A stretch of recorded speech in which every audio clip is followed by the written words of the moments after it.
नमस्कार, मैं सौरभ पंत, सहायक अध्यापक एलटी गणित, राजकीय इंटर कॉलेज सत्यों, ब्लॉक लमगड़ा, जनपद अल्मोड़ा में कार्यरत हूँ। आज हम लोग फिजिक्स में फ्रिक्शन फोर्स या सामान्य रूप से फ्रिक्शन, जिसे हम घर्षण भी कहते हैं, हम घर्षण और घर्षण बल को पढ़ेंगे। तो बच्चों, आज हम फ्रिक्शन को समझेंगे। तो जैसे ये ब्लॉक है, मैंने इसको धक्का दिया, देखो ये जाके रुक गया। ज़्यादा दिया तो ज़्यादा आगे जाके रुक रहा है, और इसको कम दे रहा हूँ तो ये जल्दी रुक जा रहा है। तो इसकी मीनिंग क्या है कि मेरे फोर्स अप्लाई करने के बाद ये कुछ देर चला, फिर ये अपने आप रुक गया। इसका अर्थ क्या है कि कोई एक ऐसा फोर्स है जो इसके मोशन को रोक रहा है।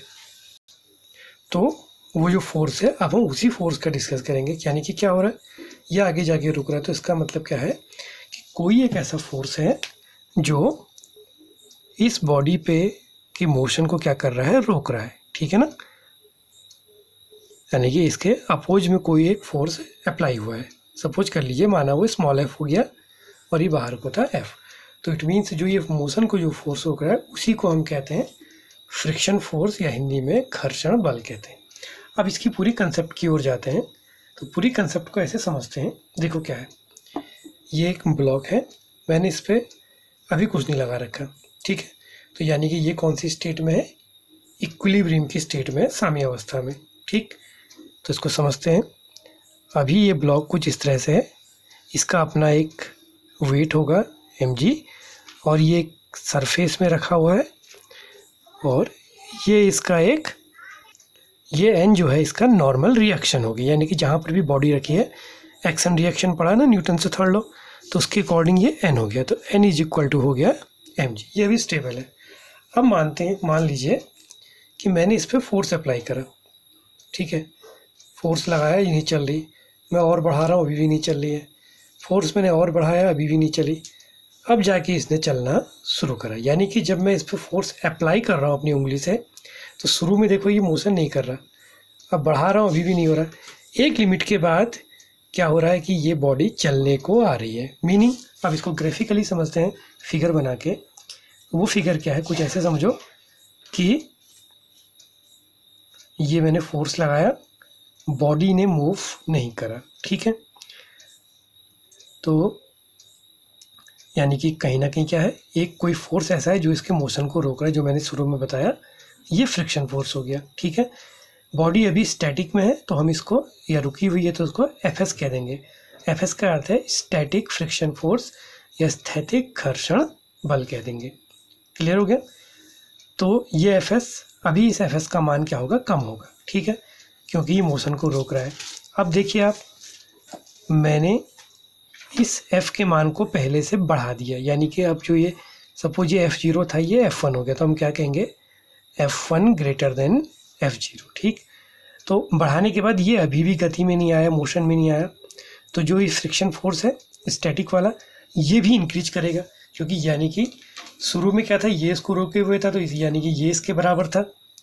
ठीक है, नहीं, एफएस जो था वो f0 के बराबर था। अब हमने इसको बढ़ाया, ये बॉडी फिर भी मूव नहीं करी, तो इट मीन्स कि जो अब एफएस है वो f1 के बराबर, यानी कि इस एफएस का मान भी इंक्रीज कर दिया। तो इस तरह से अगर मैं इसको और बढ़ाऊं, मैंने सपोज अब इस f1 को बढ़ाकर f2 कर दिया, यानी कि f2 का मान मैंने f1 से भी इंक्रीज कर दिया, तो बॉडी अभी भी नहीं चली। तो इट मीन्स कि जो अब आपका एफएस है वो f2 के बराबर। देखो साइमल्टेनियसली चलते रहो, ये वाला इससे बड़ा था, ये वाला इससे बड़ा था। अब अगर इसी प्रोसेस को बढ़ाते हुए मान लिया कि एक कोई वैल्यू आई, इसकी माना f3, इसने चलना शुरू कर दिया, यानी कि ये एक्सेलरेट हो गई। ठीक है, तो एक्सेलरेशन से जस्ट पहले एक स्टेट ऐसी आई होगी, जैसे आपने कभी बसों में भी चलते हुए गौर किया होगा कि जब हम बस में जाते हैं तो एक हल्का सा धक्का फील होता है, और अभी हम चलते नहीं है, चलने से जस्ट पहले की अवस्था। तो अब हम एक्सीलरेशन की बात भी नहीं करते हैं, हम एक बीच की इंटरमीडिएट स्टेट ले लेते हैं। कौन सी स्टेट, कि जब ये बॉडी f4 लगी और इसने एक्सेलरेट होकर चलना शुरू कर दिया, इससे सिर्फ कुछ माइक्रो सेकेंड पहले की कंडीशन ले ली, जहाँ पर ये चली तो नहीं, लेकिन चलने से जस्ट पहले की अवस्था में। तो उस केस में क्या होगा, ये एफएस क्या होगा, अपने मैक्सिमम वैल्यू पर होगा, यानी कि इस एफएस का मान इस समय क्या होगा, अधिकतम होगा। ठीक हो गया। क्यों अधिकतम होगा? क्योंकि ये भी अधिकतम पर पहुंच गया। अब इसने चलना शुरू कर दिया तो बॉडी अब चलने में आ गई, तो अब आपका एफ नहीं होगा। अब जो फ्रिक्शन फोर्स लगेगा वो लगेगा एफ के, और ये हो गया काइनेटिक फ्रिक्शन फोर्स कहते हैं, गतिज घर्षण बल। ठीक है, क्लियर हो गया? तो ये काइनेटिक यानी कि गतिज घर्षण बल, ये स्टैटिक यानी कि स्थैतिक घर्षण बल। तो जब अब मैंने इसको देखो चेंज कर दिया, मैंने इसको अभी तक मैं बिल्कुल बीच में लगा रहा था दोनों को, आप चाहें तो ऐसे भी समझ लीजिए एक ही बिंदु से ये लग सकते थे क्योंकि बॉडी में गति नहीं थी। ठीक हो गया?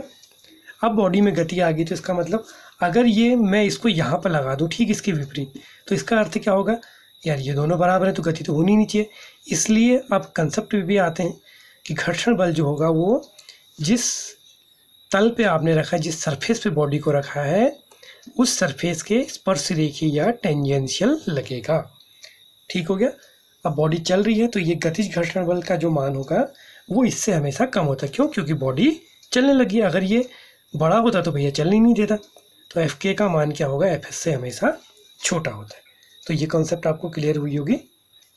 अब हम इसके ग्राफ को समझते हैं। जो भी हमने कंसेप्ट पढ़ी थी, 3 कंसेप्ट पढ़ी थी ना, कि एफ बढ़ाने पर जो एफ एस है उसका मान भी बढ़ रहा था, फिर एफ के एक अधिकतम मान पर एफ एस का मान अधिकतम हुआ, फिर उसके बाद जब वस्तु या बॉडी चलने लगी तो ये एफ एस क्या बन गया? एफ के। यानी कि अब शुरू में ये इंक्रीज करा, ठीक हो गया, और बाद में फिर ये क्या होगा? जब ये चलने लगेगी तो वेलोसिटी जैसे जैसे बढ़ती जाएगी ये डिक्रीज करेगा या एक कांस्टेंट वैल्यू से चलते रहेगा।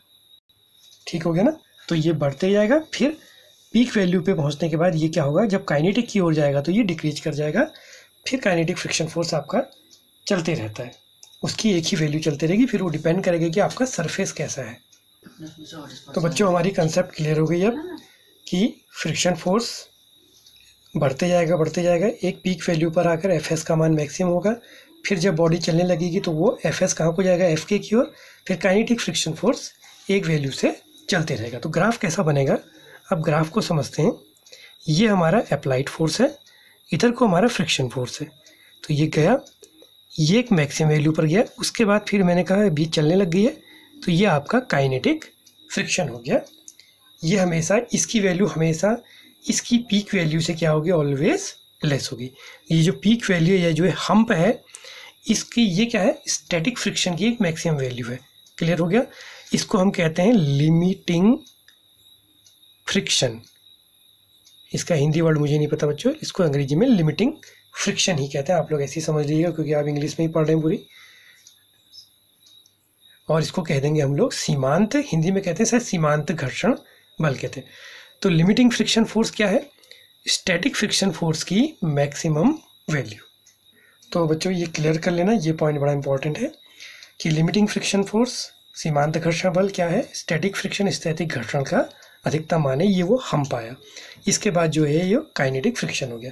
अब हम जरा इसको माइक्रोस्कोपिक लेवल से समझते हैं कि आखिर ये फ्रिक्शन फोर्स आता कैसे है। ठीक है, जैसे अगर आपको ये सरफेस दिख रहा है, देखो ये बिल्कुल लग रहा है कि एकदम चिकना है यार, लेकिन एक्चुअली में ये ऐसा नहीं होता है। ये फ्रिक्शन फोर्स एक्चुअली में अराइव कैसे होता है, इसकी कंसेप्ट को अगर हम समझें तो आपके लिए सबसे सिंपल एग्जांपल है, आप अपने सामने उत्तराखंड से हिमालयाज़ बिल्कुल क्लियर दिखते हैं।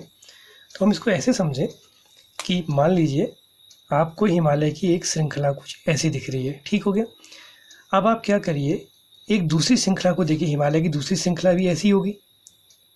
इसको उल्टा करके अगर इसके ऊपर लगाते हैं तो बच्चों ये कुछ इस तरह से एक दूसरे को टच करेंगे, है नहीं? जैसे जब मैं इस ब्लॉक को इसके ऊपर रख रहा हूँ तो देखने में लग रहा है कि पूरा ब्लॉक इसको टच कर रहा है, लेकिन प्रैक्टिकली ऐसा नहीं होता है।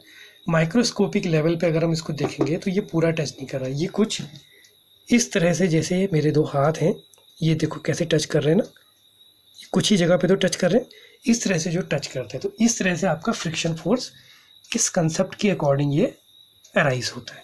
ठीक है, अब इसमें क्या होता है, देखो इसकी कंसेप्ट को समझो। तो ये जहाँ जहाँ पर टच करें तो इनके बीच का जो एक हम कहें ना रिएक्टिव वो फोर्स है, ये आपस में क्या करते हैं? मॉलिक्यूल एक दूसरे को अट्रैक्ट करते हैं।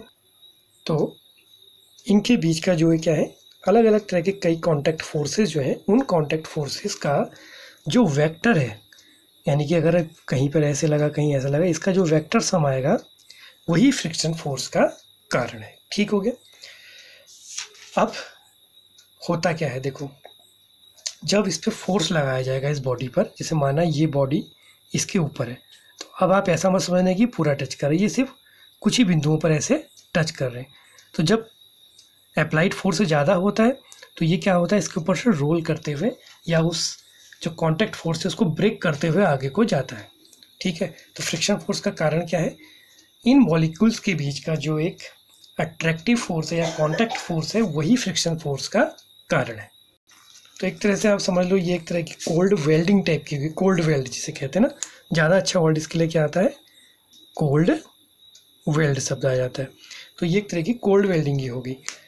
अब जब अप्लाइड फोर्स बढ़ेगा तो ये कांटेक्ट फोर्स भी इंक्रीज करता है, फिर जब वो अप्लाइड फोर्स बहुत ज़्यादा होता है तो ये कांटेक्ट फोर्स टूट के फिर ये क्या बन जाता है, काइनेटिक फ्रिक्शन। ठीक है, तो अब आपको मेन आज जो हमने पढ़ा है इसी पे रिवीजन में आप जो कांटेक्ट चीज़ दिमाग में रखेंगे वो ये कि ये अप्लाइड फोर्स है, जब तक मोशन नहीं हो रहा, जब तक अप्लाइड फोर्स ज़्यादा है मोशन नहीं हो रहा तब तक ये दोनों आप एक पॉइंट से बनाते हैं, लेकिन जैसे ही मोशन होगा आपको इसको अगर आप यहाँ बनाएंगे तो ये बिल्कुल क्या आएगा, सरफेस के टेंजेंशियल। अगर सरफेस के टेंजेंशियल नहीं होगा तो मोशन होना इम्पॉसिबल हो जाएगा। तो बच्चों आगे हम इसके जो फॉर्मूले हैं कुछ इस चैप्टर के उसको नेक्स्ट टॉपिक में नेक्स्ट वीडियो में देखेंगे।